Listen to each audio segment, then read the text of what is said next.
Welcome to Barnstable Today. I'm Nick Cortez.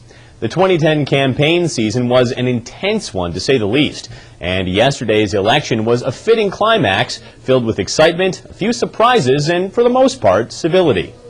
Here in Barnstable, the spirit of civic engagement was strong in all 13 precincts, as 65% of eligible voters cast ballots, an impressive figure for a midterm election. Earlier today on Barnstable This Morning, we spoke with Town Clerk Linda Hutchenrider about the big turnout and the results among Barnstable voters. Now, Linda, obviously yesterday, a huge turnout in the town of Barnstable, all across the Commonwealth and really all across the nation. Can you tell us a little bit about the numbers here in the town of Barnstable? How many people came to the polls? Well, we had over 20,203 people, which translates townwide to about 65%. But what you have to look at are some of our more active precincts, like Precinct 1 and Precinct 11 and 7. And, for instance, 1 and 7 had 74% of their registered voters go to the polls. Unbelievable. So that was a huge number. And, you know, it's offset by some of the other smaller precincts with lesser of turnouts, and, you know, that's normally in the greater Hyannis area. But even they came out, and, you know, Precinct 3 had 57%, 8 had 53, 13 had 59, and Precinct 9 only had 44, but it was a super turnout.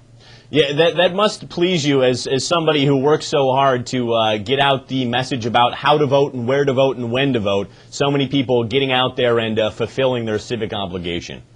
Well, you know, this was an unusual election for a midterm election. We usually have a pretty good percentage of people that show up depending upon what the race is. But number one, we had a lot of local people that were on the ballot. And number two, there just seemed to be a nationwide cry to get out and vote a change.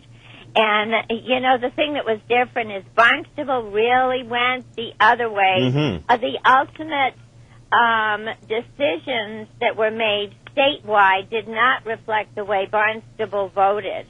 And, you know, the reason, for instance, on the race for governor, Baker got 10,360 votes here to Deval Patrick's 7,972. Yeah. And that was the way it went, with the exception of Martha Coakley did come out on top of McKenna for Attorney General, as did Bill Galvin. But, for instance, Perry did win in our area, 10,402 to 8,298 for Keating. Therese Murray, she did lose in Barnstable to Keyes, because Keyes had 2699 and she had 2383. So, and Crocker won in his town here of 7631 to 6874 against Wolf. And I think the biggest thing Barnstable made a statement on were the questions 5 and 6, yes. Our own questions. Yeah, absolutely. The private roads question, I believe, got defeated by something like a 5-1 margin, and the sewer vote didn't fare much better at all. No. The percentages on those were amazing. For instance, on the private roads, 82% of the people said no. And on question 5 on the sewers, almost 73% of the people said no. So that was another large statement from the town of Barnstable that this is not what they wanted to happen. Can you read between the lines for us at all, Linda? You've administered a lot of elections here, with Massachusetts sort of bucking the trend nationally, and as a whole Commonwealth, electing and re-electing a number of Democrats to various positions on all levels of government. Any indication, either based on your past history here or what you saw, as to why the party vote was flipped here in Barnstable? Well, again, I think the case was, we have had initially, many moons ago, the town of Barnstable was basically a Republican community. And then, you know, over the last 20 years or so, it has evolved into a stronger Democratic voting area. And this particular election, I just honestly believe that many folks, stepped forward and said, I want to change. They wanted to see something different. Some of the people that I listened to said they really didn't care who they voted for as long as it wasn't an incumbent. And that's kind of telling, too, because, maybe one part of the government they're not really pleased at, but they were assaulting everybody. They just said, that's it, I want him out, and I don't want the other guys in.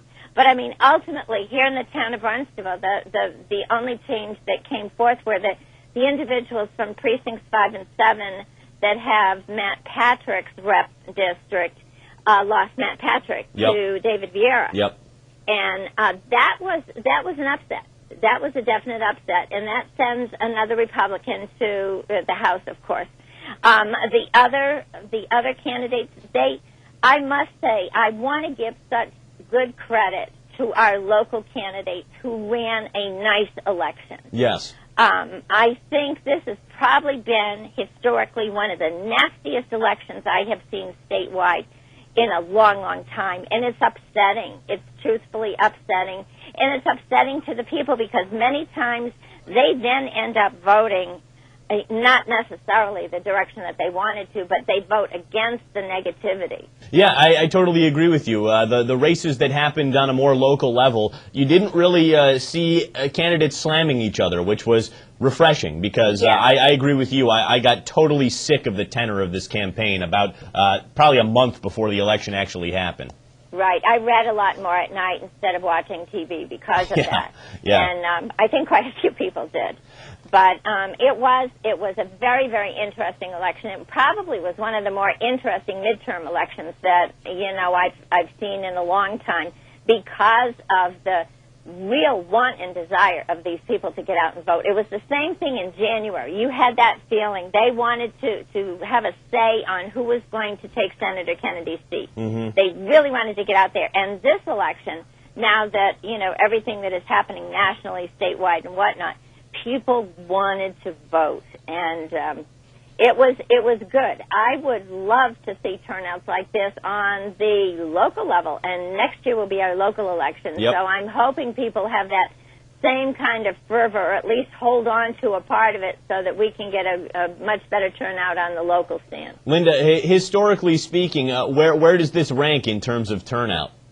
For a midterm election, this is probably one of the highest I've ever seen. And I wonder, just by a point of comparison, how did the turnout today compare with the presidential election back in 2008? Well, the presidential election had almost 80%. Okay. So, when it comes to a presidential election, people just say we call every 4-year voters. They come out every 4 years to vote for the president. And sometimes they even miss that. So it's like every 8 years they come out and vote. But it's a different group of people, but it's all more encompassing. And I must congratulate those voters who make it a point of going to the polls every election, and they just take such pride in it because so much work went to allow females to vote in the early 1900s. And during the suffragette movements, and, men have had the right to vote, for a long time, but this has really, to me, I just enjoy seeing people get out there. If you'd like to take a look at complete election results from all 13 of Barnstable's precincts, log on to town.barnstable.ma.us and click the link right at the top of the homepage. Now, let's take a look at this week's remaining meetings. At 7 p.m., the Zoning Board of Appeals meets in the Town Hall hearing room. Also at 7 p.m., the Hyannis Main Street Waterfront Historic District Commission meets in the Selectmen's Conference Room. On Thursday, November 4th, the Town Council meets in the Town Hall hearing room. Well, that's all for now. I'm Nick Cortez, and we'll see you next time on Barnstable Today.